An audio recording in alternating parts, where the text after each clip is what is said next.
बांकेलाल और परियों की मुसीबत। चित्रांकन बेदी। कहानी भूपेंद्र जुनेजा। संपादन मनीष चंद्रगुप्त। एक दिन बांकेलाल अपने शयन कक्ष में लेटा हुआ सोच रहा था कि किसी तरह से मैं विशालगढ़ के राजा विक्रम सिंह का सिंहासन हथिया सकूं तो मजा आ जाए। लेकिन कैसे संभव हो सकता है ये? हो ना हो मेरी किस्मत में ही कुछ खोट है, क्योंकि जब भी मैं अपने लाभ के लिए कोई योजना बनाता हूँ तो भाग्यवश मेरी योजना की टांग टूट जाती है और मैं हाथ मलता रह जाता हूँ। तभी उसे बाहर कुछ लोगों के चीखने चिल्लाने की आवाज़ सुनाई पड़ी, तो वह उठकर बैठ गया। बचाओ, अरे कोई बचाओ! ये शोर कैसा है? मुझे बाहर निकलकर देखना चाहिए। फिर बाहर राजमहल के दृश्य देखते ही वह चौंक पड़ा। अरे ये क्या? रात के इस पहर में महामंत्री, सेनापति और इतने सारे सैनिक, ये सब यहाँ क्या कर रहे हैं? होना कोई खास बात जरूर है। शीघ्र ही। क्या बात है महामंत्री, आप लोग रात के इस पहर में यहाँ क्या कर रहे हैं? और अभी अभी मैंने बचाओ बचाओ जैसे शोर सुना था, यह सब चक्कर क्या है? सेनापति और महामंत्री ने उसे देखा और महामंत्री ओ बांकेलाल जी आ गए। हाँ देखें अब वह क्या कार्रवाई करते हैं। महामंत्री बोले, गजब हो गया बांकेलाल जी, अपने महाराज को कुछ परियां उनके शयन कक्ष से पलंग सहित उठा के ले गई हैं। क्या? एक पल के लिए तो महामंत्री के मुंह से परियों द्वारा राजा के अपहरण की खबर सुनकर बांकेलाल चौंक पड़ा, लेकिन अगले ही पल उसका दिमाग मारे खुशी के बल्लियों चलने लगा। वो मारा पप्पड़ वाले को, मेरे रास्ते की रुकावट अपने आप ही दूर हो गई। अब जल्दी मेरे विशालगढ़ का राजा बनने का सपना पूरा हो जाएगा। महामंत्री जी बोले, क्या सोचने लगे बांकेलाल, अब तो सारी उम्मीदें तुम्ही से हैं। मेरे योग्य क्या सेवा है, मुझे बताएं। बांकेलाल, अब मैं कैसे कहूँ कि महाराज की तलाश तो सैनिक के वश की बात नहीं है, अतः तुम ही अपनी बुद्धि व विवेक से महाराज जी को खोजो को या उसका कोई मार्ग ढूंढो। जी जी जी, मैं भला क्या प्रयास कर सकता हूँ? हाँ, यदि महाराज के अपहरण में साधारण मनुष्य का हाथ होता तो मैं अपनी जान की बाजी लगा देता, लेकिन परियों द्वारा किए गए अपहरण की खोज मैं कहाँ और कैसे कर सकता हूँ? उफ, मेरी तो समझ में कुछ भी नहीं आता, मैं क्या करूं? महामंत्री दुखी स्वर में बोले। करेगा क्या बूढ़े खुसेट, जल्दी से मुझे राजमुख पहना, अपनी सारी चिंता से मुक्त हो जा। उधर परियां राजा विक्रम सिंह को लेकर परियों की रानी के पास पहुंच चुकी थीं। महारानी जी की जय हो। महारानी, यही है विशालगढ़ के राजा विक्रम सिंह। हम्म। परी रानी, क्या हम पूछ सकते हैं कि हमारा अपराध क्या है? हमें इस तरह अपहरण करके यहाँ क्यों लाया गया है? परी रानी बोली, राजन, हमें खेद है, अपने निजी स्वार्थ के लिए हमें आपके अपहरण का ये नाटक रचना पड़ा। वास्तविकता तो यह है कि आप परिलोक में हमारे सम्मानित अतिथि हैं। परी रानी, हम समझे नहीं, आप क्या कहना चाहती हैं? हम अभी आपको विस्तारपूर्वक समझाते हैं। राजन, परिलोक की सीमा समाप्त होते ही दैत्य नगरी है। उधर कुछ दिनों से दैत्य हमारे परिलोक में घुसकर अत्यंत उत्पात मचाने लगे हैं। और यही नहीं, वे दुष्ट दैत्य इन दिनों कुछ परियों के भी बलपूर्वक उठा ले गए हैं। और चूंकि हम परियां उन मायावी जासूस राक्षसों के तो आगे कमजोर हैं, अतः विवश होकर हम उनका जन्म सहने के सिवाय और कुछ नहीं कर सकती।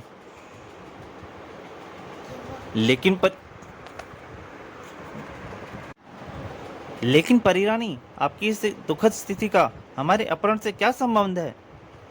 हे राजन, आपके इस तरह यहाँ लाए जाने का उद्देश्य सिर्फ यही है कि हम विश्वस्त सूत्रों द्वारा जानकारी मिली है कि आपके राज्य में बांकेलाल नाम का एक बुद्धिमान, बहादुर और दूरदर्शी युवक रहता है, जिसमें हर तरह की परिस्थितियों का सामना करने और उनको सह सकने का साहस है। और हमें ऐसा ही एक इंसान आत्ताई दैत्यों के अत्याचारों से मुक्ति दिला सकता है। महामंत्री राजा विक्रम सिंह यह सोचने लगे।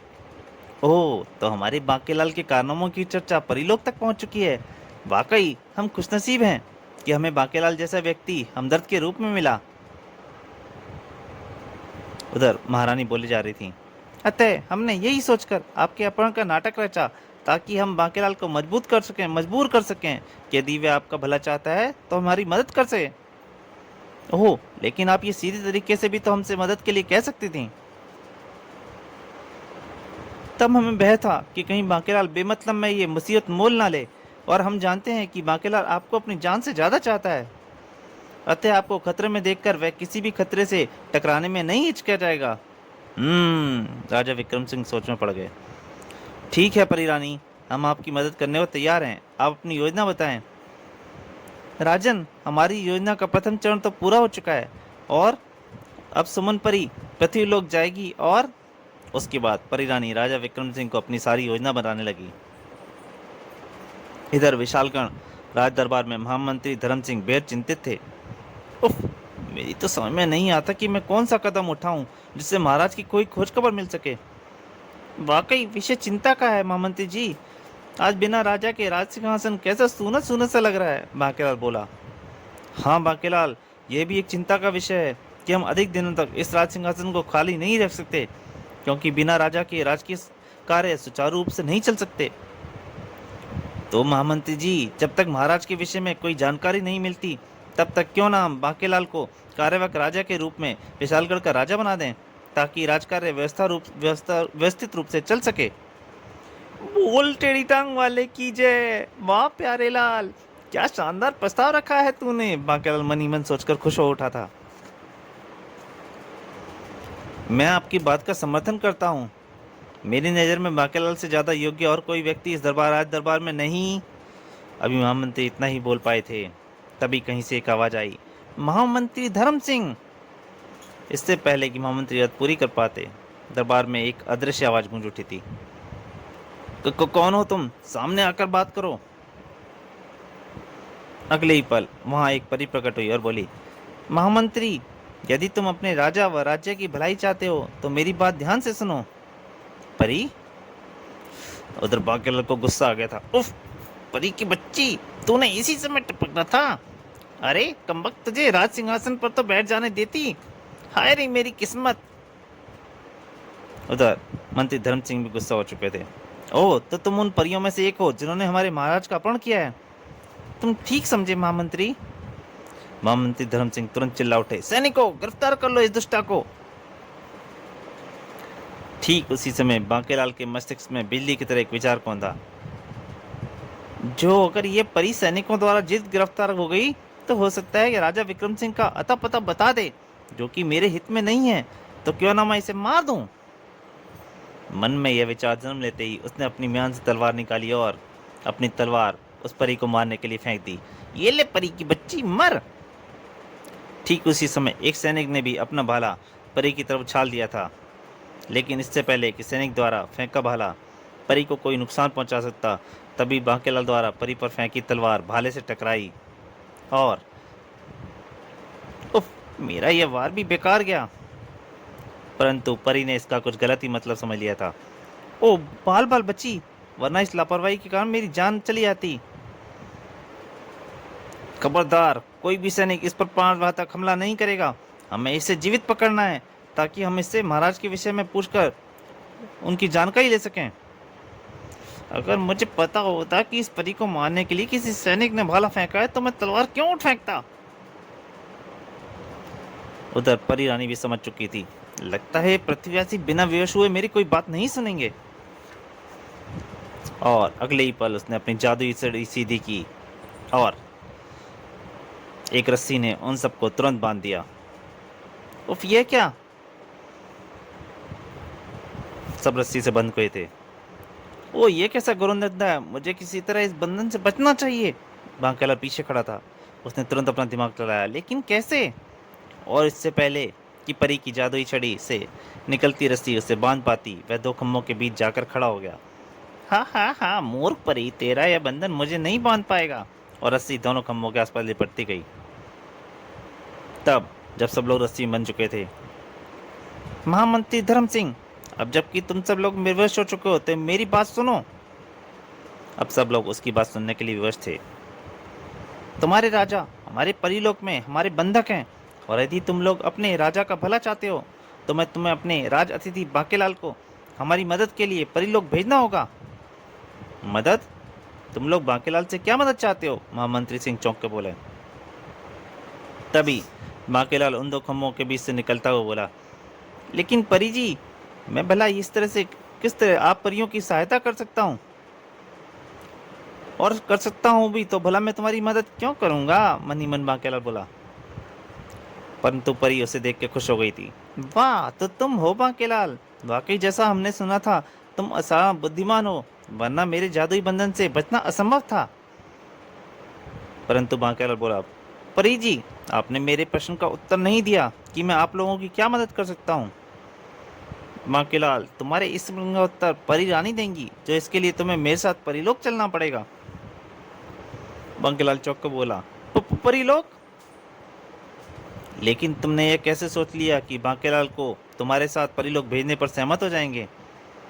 महामंत्री, तुम शायद अपने राजा की शुभचिंतक नहीं हो, वरना तुम इनकार कर ही नहीं सकते थे।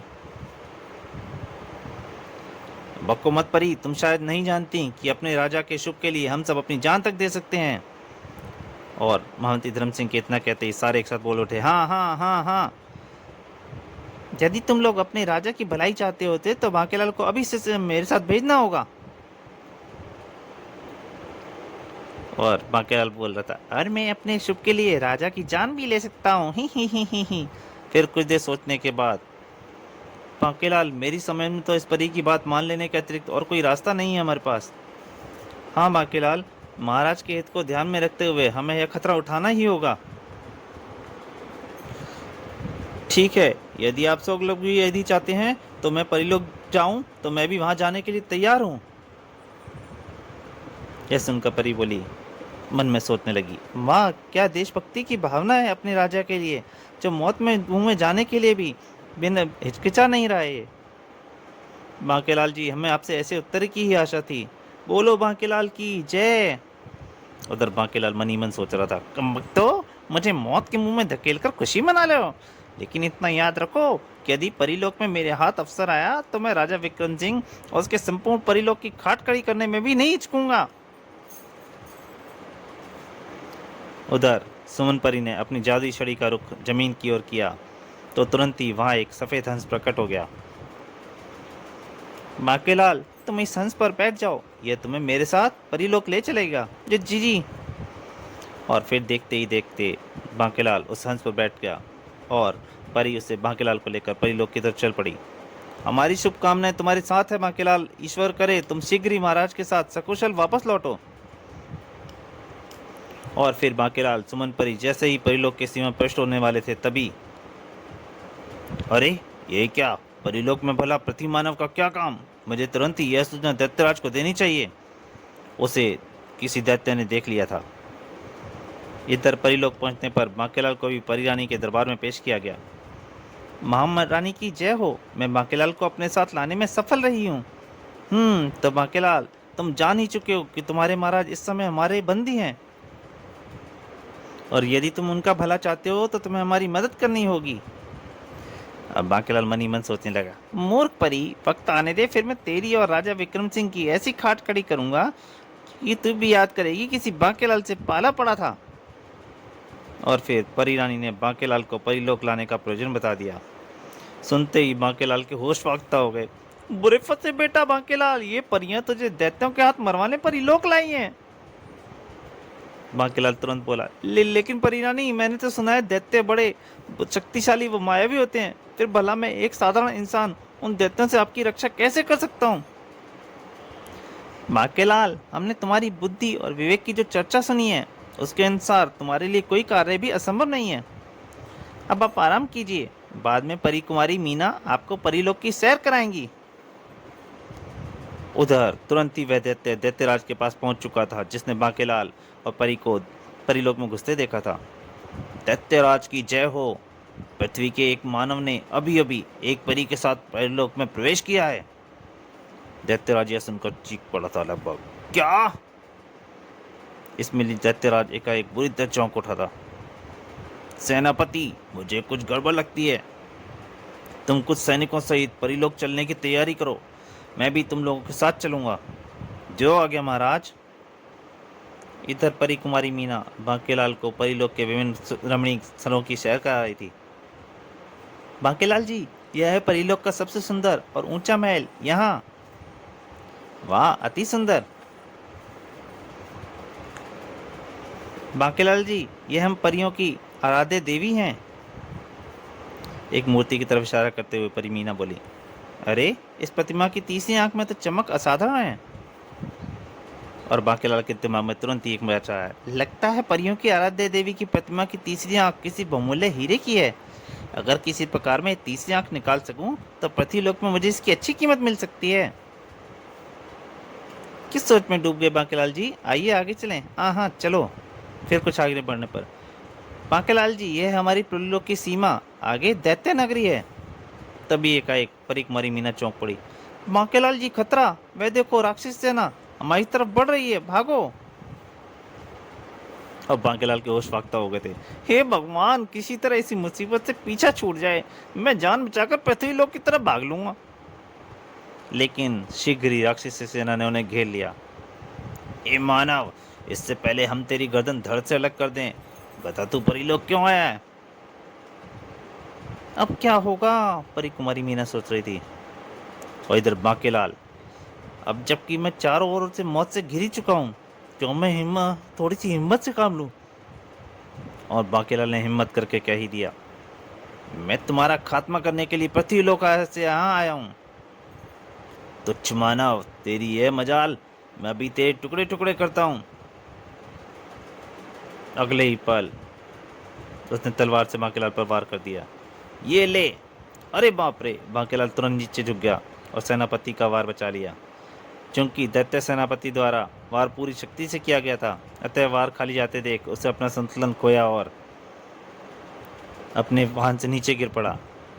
अरे, इसे क्या मिर्गी का दौरा पड़ गया जो ये गिर गया? परंतु दैत्यराज, ओह, यह पृथ्वी मानव तो बड़ा होशियार है, इससे निपटने के लिए मुझे तंत्र विद्या प्रयोग करनी पड़ेगी।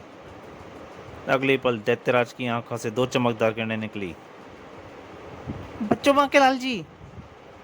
बांकेलाल तो शायद वह चमकदार किरणों से ना बच पाता, लेकिन वह हंस ने वार अपने सीने पर झेल लिया और अगले ही पल बांकेलाल भी नीचे गिर गया था अपने वाहन से। मैं तुम्हें इतनी बेबसी भरी मौत नहीं मरने दूंगी बांकेलाल। अगले ही पल परी कुमारी मीना ने कलाबाजी लगाई और उसने बांकेलाल को लपक लिया। चिंता मत करना बांकेलाल जी, मैं आपकी मदद के लिए आ गई हूँ। कि तभी दैत्यराज ने अपना हाथ हवा में लहराया। हा हा हा, अब तुम दोनों मेरी इसी मायाजाल से नहीं बच सकते। और उसके हाथों से निकले जाल ने परी कुमारी मीना और बांकेलाल को बंदी बना लिया। तभी राजा विक्रम सिंह और सुमन परी वहां पहुंच चुके थे। शायद उन्हें दैत्य सेना द्वारा बांकेलाल पर आक्रमण की खबर मिल गई थी। ठहरो दैत्यराज, तुम्हें छोड़ दो इन्हें, वरना तुम मारे जाओगे। तो एक और पृथ्वीवासी परलोक आया हुआ है। दैत्यराज ने अपना दूसरा हाथ हवा में लहराया और सैनिकों, पकड़ लो इस मानव को भी। इन दोनों की जिंदगी और मौत का फैसला हम अपने दरबार में करेंगे। सबकी नजर बचाकर सुमन परी वहां से भाग निकली। यहाँ से भाग निकलने में ही भलाई है, ताकि मैं ये सूचना परी रानी तक पहुंचा सकूं। फिर दैत्यराज बांकेलाल, परी कुमारी मीना और राजा को लेकर दैत्य नगरी की ओर चल पड़ा। काश मैं बांकेलाल को राजा विक्रम के सिंह की कोई मदद कर पाती। परी रानी मीना बस यही सोच रही थी। फिर दूसरे दिन दरबार में, इस दुष्ट मानव ने हमारे सेनापति को मारकर अक्षम्य अपराध किया है। हमारा जी तो चाहता है कि हमें भी इसी वक्त इसी की बोटी बोटी काट डालें। नहीं दैत्यराज, ऐसा कदम मत करना, वरना अभी तो विशालगढ़ के राजा के रूप में मेरा राज तिलक होना है। उधर दैत्यराज बोला था, लेकिन चूंकि कई वर्षों बाद हमारे हाथ कोई जीवित मानव आया है, अतः हम परसों अमावस्या की रात को इसकी बलि दैत्य भगवान को चढ़ाएंगे। बांकेलाल की हालत खराब हो गई। बलि मारे गए और इस परी कुमारी को हम अपनी पटरानी बनाएंगे। ऐसा कभी नहीं होगा दैत्यराज। हा हा हा, ऐसा अवश्य होगा राजकुमारी। परी कुमारी, सैनिकों, इसे हमारे रनिवास में ले जाओ और दासियों से कहना इस परी का पूरी तरह नजर रखें। जी महाराज। छोड़ दे मुझे दुष्ट, और इन दोनों मानवों को ले जाकर कारागार में बंद कर दो। और फिर बांकेलाल और राजा विक्रम सिंह को कारागार में धकेल दिया गया। आज जाओ पृथ्वीवासियों, परसों तुम्हारी बलि दैत्य भगवान को दे दी जाएगी। तब तक तुम दोनों इस कारागार में आराम करो। हा हा हा। उधर परी, उफ, परियों की मुसीबत ने तो हमें भी मुसीबत फंसा दिया। उधर बांकेलाल गुस्से में, बलि दी जाएगी तुम्हारी, तुम्हारे काल की दान की, समझे दैत्य की औलाद। तो दोस्तों, बांकेलाल और परियों की मुसीबत का पहला भाग यहीं तक। इसके दूसरे और अंतिम भाग में जल्दी आपके सामने हाजिर होऊंगा। तब तक के लिए नमस्कार।